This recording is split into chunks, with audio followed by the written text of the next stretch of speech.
बिस्मिल्लाहिर्रहमानिर्रहीम। अस्सलाम वालेकुम मेरे प्यारे व्यूअर्स, कैसे हैं आप सब लोग। उम्मीद करती हूँ आप सब लोग खैरियत से होंगे। यमी फूड विद आलिया में आप सब लोगों को खुश आमदीद कहती हूँ। आज मैं आप लोगों के लिए बहुत ही सिंपल सी लेकिन बहुत ही मज़ेदार और चटपटी सी रेसिपी लेकर आई हूँ। आज मैं आप लोगों के लिए इंडियन रेसिपी लेकर आई हूँ जिसे हम वड़ा कहते हैं। तो चले फिर रेसिपी स्टार्ट करते हैं, बिस्मिल्लाह करते हैं। इसे बनाने के लिए मैंने 1.5 पाव के करीब आलू लेकर बॉईल कर लिए, उसे मैश कर लिया है।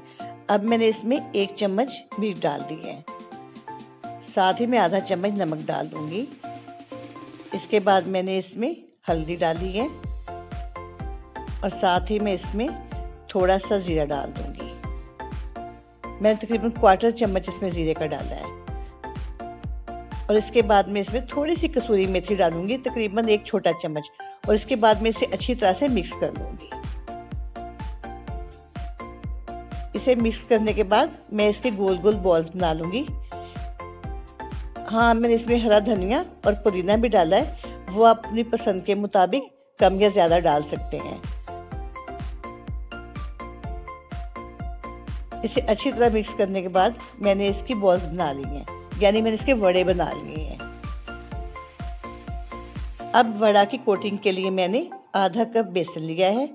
इसमें मैंने आधा चम्मच सूरख मिर्च डाली है और तकरीबन 1/4 चम्मच नमक डाला है, और इसमें मैंने 1/4 चम्मच ज़ीरा डाला है और आधा चम्मच मैंने इसमें अजवाइन डाली है। अब इसमें इतना पानी डालना है कि एक स्मूथ सा बैटर बन जाए। इसे बहुत ज़्यादा पतला नहीं करना और बहुत ज़्यादा हमने थिक भी नहीं रखना, क्योंकि अगर हम इसे पतला करेंगे तो उसकी कोटिंग अच्छी सी नहीं होगी। अब देखिएगा कि मैंने इसे कितना थिक किया है। अच्छा, आप चाहें तो वड़े में खटाई पाउडर भी डाल सकते हैं, उससे इसका टेस्ट बहुत ही अच्छा हो जाता है। देखिए, हमें इतना थिक बैटर चाहिए, बस ये बिल्कुल रेडी हो गया है। मैंने ऑयल को गर्म होने के लिए रख दिया है। अब मैं एक वड़ा उठाऊंगी और इसे बैटर में अच्छी तरह से कोट कर लूंगी। इसी तरह मैं सारे वड़ों को बैटर में कोट करके फ्राई कर लूंगी। हमें इसे गोल्डन कलर का करना है। इसमें खटाई पाउडर बहुत ही मज़े का लगता है, लेकिन चूंकि आजकल कोविड की वजह से गले के अमराज वगैरह बहुत ज़्यादा है, तो मैंने खटाई से अवॉइड किया है।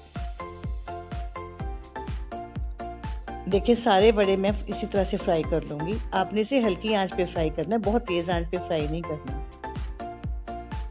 अगर हम तेज़ आंच पर फ्राई करेंगे तो ऊपर से ये ब्राउन हो जाएंगे, लेकिन अंदर से कच्चे रहेंगे, इसकी कोटिंग कच्ची रहेगी।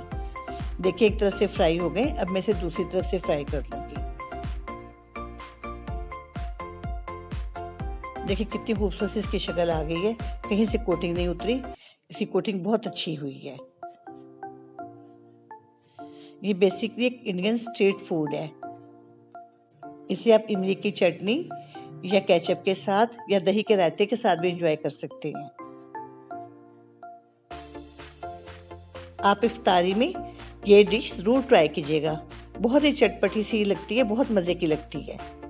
देखिए, हमारे सारे बड़े तैयार हो चुके हैं। अब हम इसे डिश आउट करते हैं। देखिए, इसकी फाइनल लुक कितनी प्यारी है। अगर आप लोगों को मेरी ये रेसिपी अच्छी लगी हो तो प्लीज़ इसे लाइक और शेयर कीजिएगा और मेरे चैनल को सब्सक्राइब कीजिएगा। तो इंशाल्लाह फिर मिलेंगे किसी बहुत अच्छी, बहुत ही मज़ेदार सी नई रेसिपी के साथ। तब तक खुश रहें, खुश रखें। ओके जी, अल्लाह हाफिज़।